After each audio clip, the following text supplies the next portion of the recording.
ಮುಸಲ್ಮಾನ್ ಧರ್ಮದ ಪವಿತ್ರ ಹಬ್ಬವಾದ ರಂಜಾನ್ ಹಬ್ಬದ ಆರ್ಥಿಕ ಶುಭಾಶಯಗಳು ಎಲ್ಲರಿಗೂ. ಮತ್ತೊಮ್ಮೆ ಈ ಅದ್ಭುತ ಕಾರ್ಯಕ್ರಮ ಬಡವರಿಗೋಸ್ಕರ ನಮ್ಮ ನಿಮ್ಮೆಲ್ಲರ ಹೆಮ್ಮೆಯ ಶಾಸಕರಾದ ಬಡವರ ಬಂಧು ಅಜಾತ ಶತ್ರು ದೀನದಲಿತರ ಪರ ಕಳೆದ 25 ವರ್ಷಗಳಿಂದ ನಿರಂತರ ಹೋರಾಟ ಸೇವೆ ಮಾಡುತ್ತಾ ಬರುತ್ತಿರುವ ನಮ್ಮ ಹರೀಶಣ್ಣನವರು ನಿಮಗೆ ದಿನಸಿ ಪದಾರ್ಥದ ಕಿಟ್ಟನ್ನು ಕೊಡಲು ಬಂದಿದ್ದಾರೆ. ಕಾರ್ಯಕ್ರಮ ಇನ್ನೇನು ಶುರುವಾಗಲಿದೆ.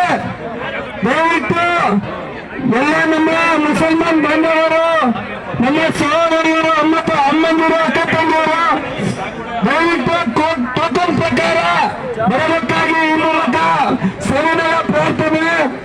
ಯಾರ್ಯಾರಿಗೆ ಟೋಕನ್ ಕೊಟ್ಟಿದ್ದಾರೆ ಅವರೆಲ್ಲರಿಗೂ ಕಿಟ್ಟು ಗ್ಯಾರಂಟಿ ಸಿಗುತ್ತೆ. ಯಾರು ಆಚರಣೆ ಮಾಡ್ಕೋಬೇಡಿ. ಎಲ್ಲರೂ ದಯವಿಟ್ಟು ಕಳೆದ 1 ಗಂಟೆಯಿಂದ ಸಮಾಧಾನವಾಗಿ ಕೂತಿದ್ದೀರಾ. ಇನ್ನು ಮುಂದೆ ಇನ್ನೊಂದು ಅರ್ಧ ಗಂಟೆ ಹಾಗೆ ಸಮಾಧಾನವಾಗಿರಿ. ಎಲ್ಲರಿಗೂ ದಿನಸಕ್ಕಿದ್ದಲ್ಲಿ ಕೊಡ್ತೀವಿ. ಯಾರು ನುಗ್ಗುಗಳು ಮಾಡಬೇಡಿ. ಇಲ್ಲಿ ಯಾವ ರೀತಿ ಇನ್ಸ್ಟ್ರಕ್ಷನ್ ಕೊಡ್ತೀವಿ